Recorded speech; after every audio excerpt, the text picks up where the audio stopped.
Hello everybody. It's what's the date? It is the 19th, August 19th. Do another garden video here. So these things have changed since our last in July, I think. Been a little bit longer than a month ago. Look at the butternut. It's blown up since the last time you've seen it. We got some butternuts in there. Strawberries, yeah. Not a lot, but some. Not too much, man. Yeah. Yeah, these butternut have taken off way down there into the construction. Yep, Merle's got a basket of what we harvested earlier, which is actually a good lead-in for all the footage we got of you guys harvesting. Good job, brother.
See, this is a buttercup. This is butternut. That's buttercup. Yeah. And they're mint seed. Yeah. Purple stuff you see is mint seed. See, look at these buttercup.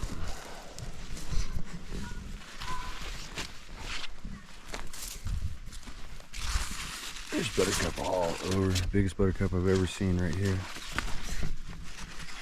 Look at this sucker.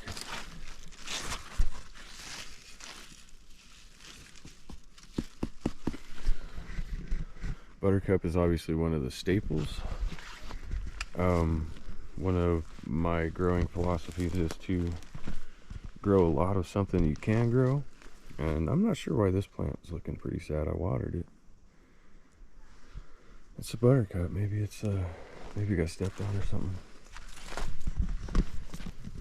So yeah, so we do a lot of buttercup. They grow well here.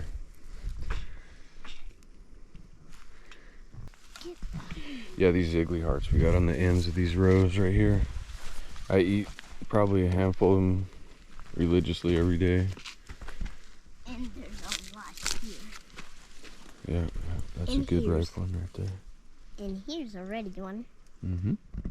Oh. Mm-hmm. There's another red one. Mm-hmm. There's everywhere in here, actually. Yep, they're starting to pop up, huh?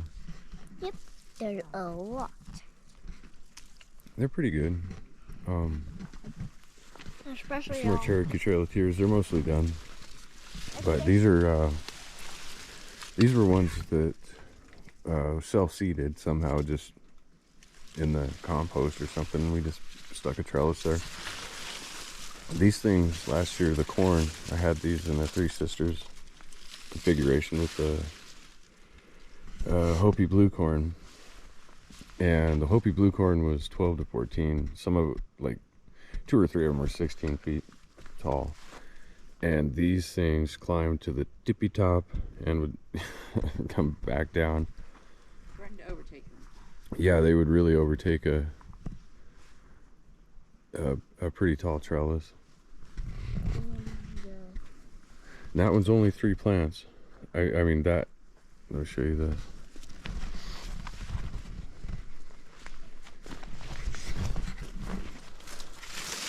This is only three bean plants right here. Of course, there's a lot of dry beans. Yep, there should be dry beans, and And this tomato. they say that they were brought on the Trail of Tears with Native Americans, with the Cherokees, but they also look like, if you've ever seen Cherokee tears, they're the little beads of obsidian. That's kind of what they look like. Yeah. Very impressed with this bean right here. Where'd you go? There you go. Of course, our broccoli's all done. We're just letting some seeding take place there. Pollinators. Trim. More cream. That's actually a goat feeder in there. It arcs, and the tomatoes just kind of. Sorry. Yeah. Sorry, what? And it's got a lot of, what's throwing me off, it's got a lot of Cherokee Trail of Tears in there. Yeah. It's intermixed in the whole thing. Yeah, that's crazy. Kept thinking they were, And plus, some of it's those tomatoes, and yeah, we obviously fell behind on the. Yeah, look at those beans in there. I know, It's alright. we're gonna have a lot of dry beans, I think, in spite of Despite of not planting not very actually many. planting any. Yeah. Yeah, we kind of let it go buck wild in there.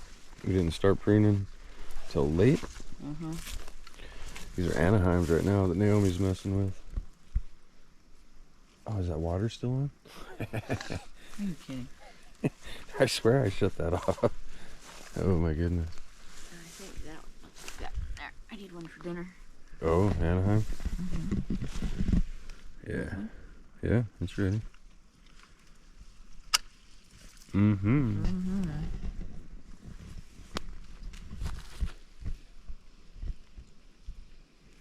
See, these are the, Oh, God. where? Same one? Mm-hmm. Maybe. Oh, wow, that's cool. Who's on them thorns? That probably sucked. There he goes. Oh. No, that's not the same one. He's a little bigger Mm-hmm. and greener. A little greener, not as gold. That's right, buddy. We're not gonna chase you down. Oh, what about this one? So, what, you think these ones are the Amish paste, right? No, those are alpacas. Oh, palkas. So I'm gonna go alpacas first on that end. Okay. So yeah, we planted two types of aromas in here, alpacas and Amish paste. And we kind of started, I think, did I actually prune this one? Way back in the beginning, yes. This is the first one I pruned? That's just insane. I had no idea what these sweet currant cherry tomatoes would be like. They're a really delicate plant. Yeah. Those delicate little leaves.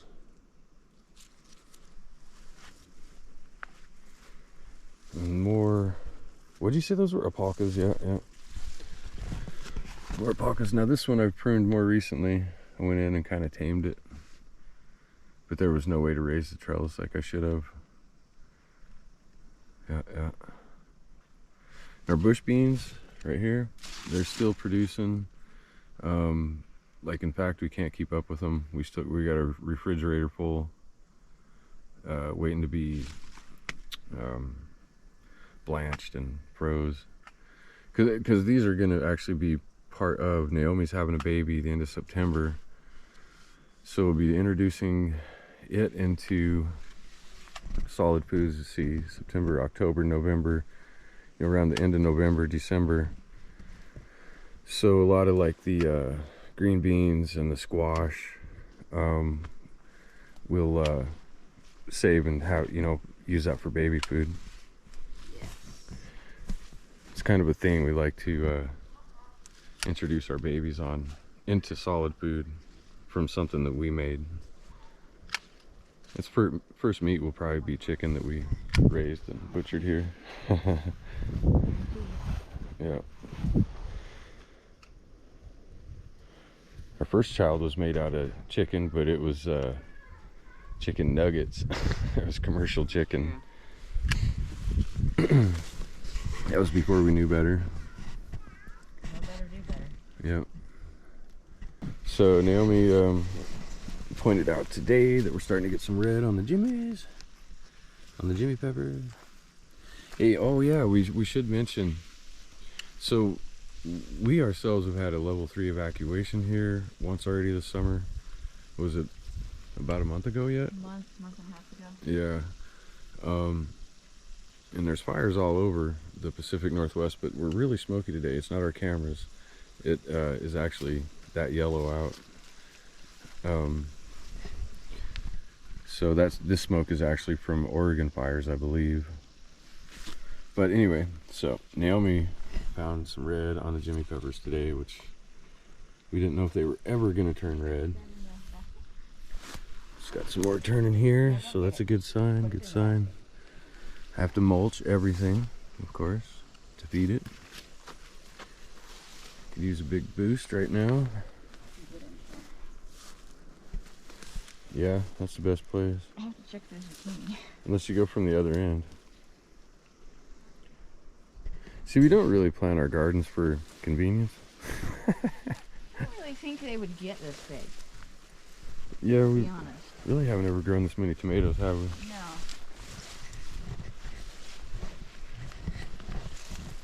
Yeah, I was worried about filling this garden space up. I think we did.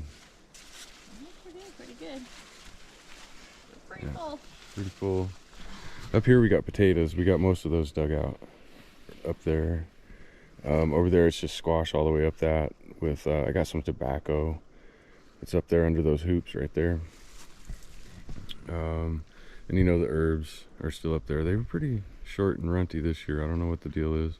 I didn't get any basil to grow. I was disappointed. Yeah, we couldn't get any basil to grow. There's plenty of lemon balm up there, thyme, sage. Man, have I shown you these Anaheim? Look at these bad boys. Whoopish, whoopish. Wha. Look at that. That's unreal. I love this. Growing Anaheims, Jimmy peppers, pizza peppers. Just gonna go over here and check this out. Naomi keeps getting sidetracked on pruning and stuff. Oh, the water's still on. Hey, can you have Rebel turn the water off? She heard me. Delegation complete. Okay, so cucumbers are almost done, but they're still putting out cucumbers. In fact, we can't keep up with them either. Look at these. Too big, too big. But yeah, still pumping out cucumbers even though they're turning yellow. Tomatillos, of course, on the other side are doing really good. Dill's come to a head. Yep. Grow your own dill to make your own dill pickles. Oh, let's go this way. I thought the cucumbers were going to vine more than that. Another batch of tobacco that I haven't gotten the ground yet. This is Virginian. I see ya. Honeybee I just made mad. Yeah, cucumbers. Look at those tomatillos. I could never get them to grow before. Well, I've been trying for 3 years, and this year I got 3 of them to go.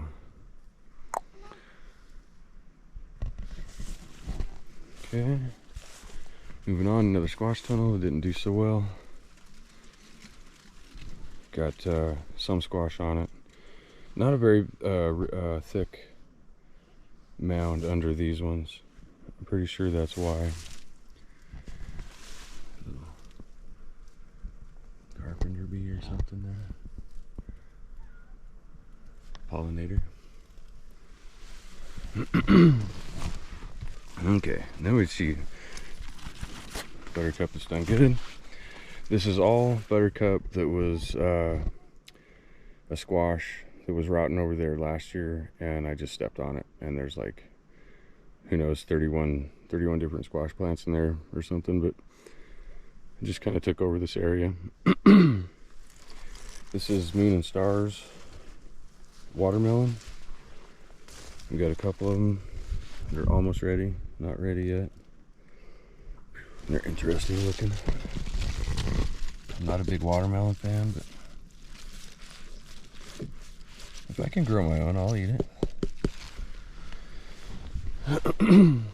Hot day, I'll eat a watermelon. Yeah. Oh yeah, and so we had some hybrid corn that was kind of a hybrid between Hopi Blue and whatever sweet corn it was we grew last year. Gentlemen. Country Gentleman sweet corn, that's right. We had some cross-pollination going on. You could tell by the yellow yellow kernels with red stripes in it. So that's what those are. They haven't even I don't know if they're going to do anything. I didn't know if they were going to make it up out of the squash canopy. But there's beans in there too.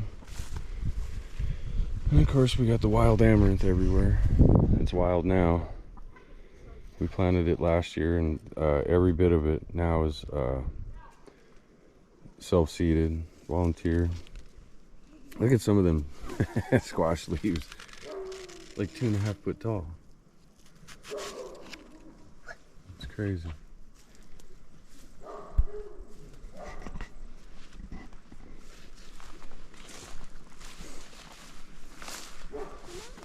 There's all kinds of squash out here, just random places. All over that big one on the fence right there. We're gonna have a lot of buttercup this year.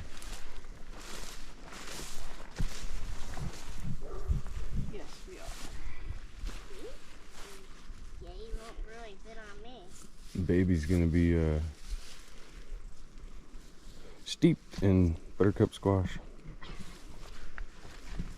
Okay, well really the only thing outside of here that we got is the corn and another squash tunnel over there, which you can see back there. Look at that.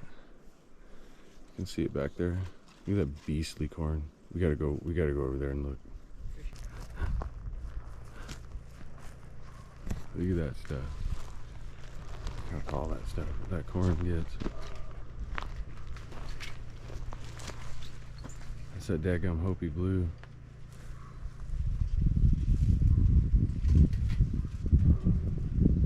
Yeah, look at that.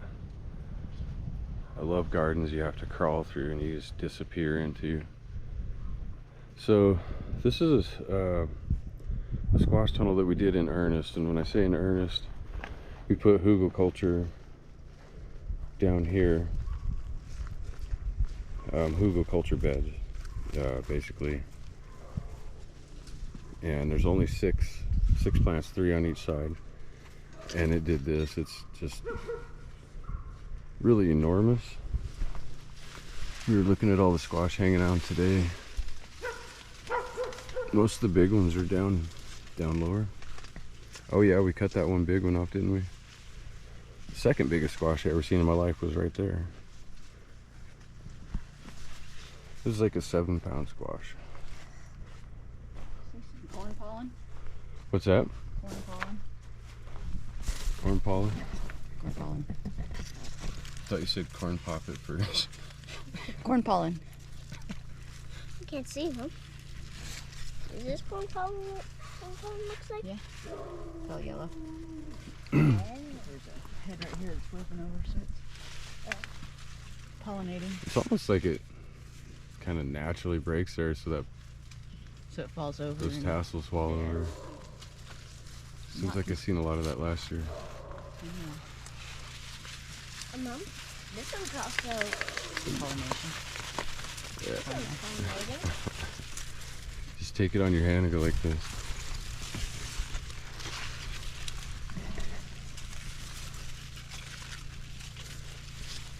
I did that last year, and it was the first silks that got pollinated. They turned all purple and stuff.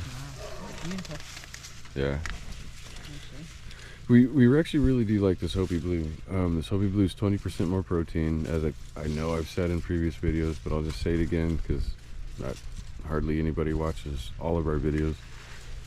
But it's 20% more protein. It's drought resistant, heat resistant. What else? I mean, it grows giant. I mean, it's just, if you feed it, they will come. That kind of thing. And you can see I'm kind of, you know, I got to shovel a bunch more in here and give it a shot. But it's okay. So this is something I always regret not talking about.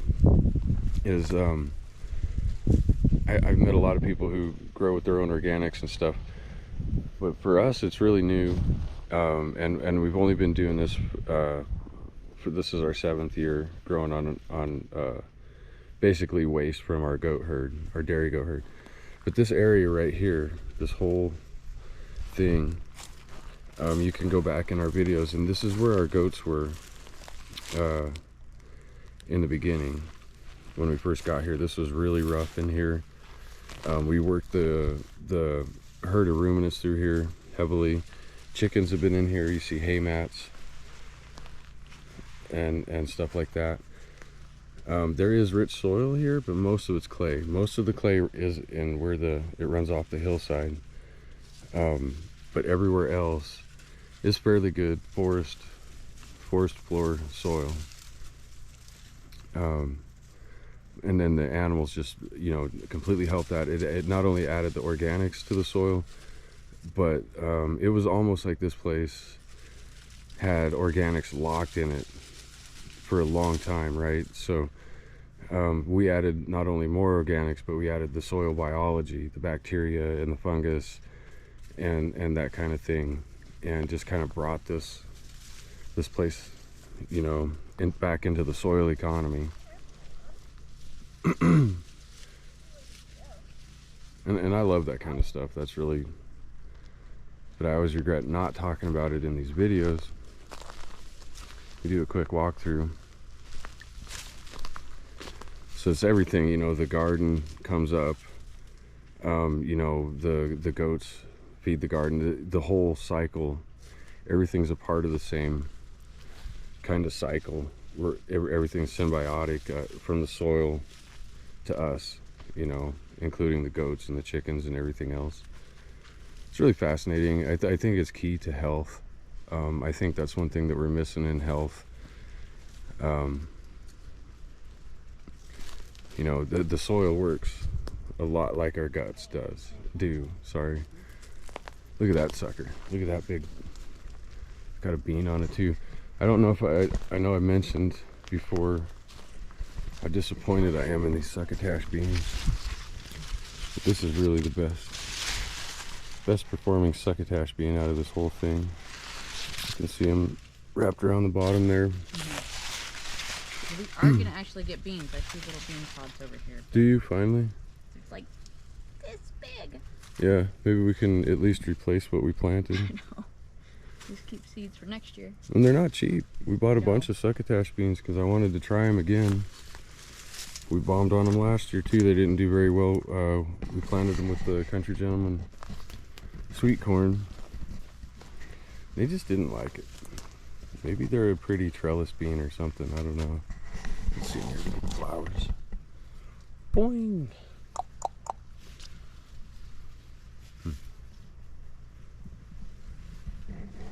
Drip system. You know, I did a impromptu review on a drip system because this year was our first time using it, and the pressure reducer on those things, make sure you hook those on, because if you forget to hook those on and you hook your hose straight up to this thing, it'll blow out all those, it'll blow holes in your hose, but it'll also like ruin all the drip holes. I know because I've done this from experience, I'm telling you. Wonder where the girls are. See the smoke in the air. Hopefully the camera picks it up. You can see the sun up there. It's just smoky. Smoky. I myself don't mind it. It knocks the flies down, and it actually makes it cooler. Gives us a little shade. Makes everything look really yellow though. Look at all this corn silk.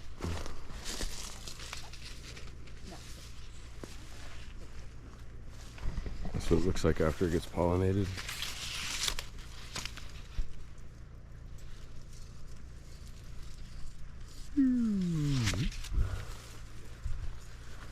I should probably wrap this up. It's getting long. Tough for my computer to render.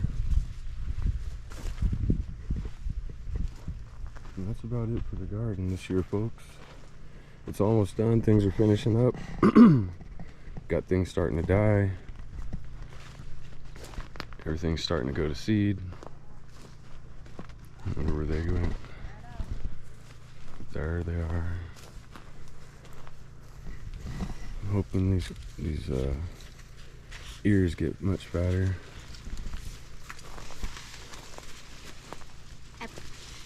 What is that you're eating? Is that a cucumber? Yep, it's cucumber. Ah.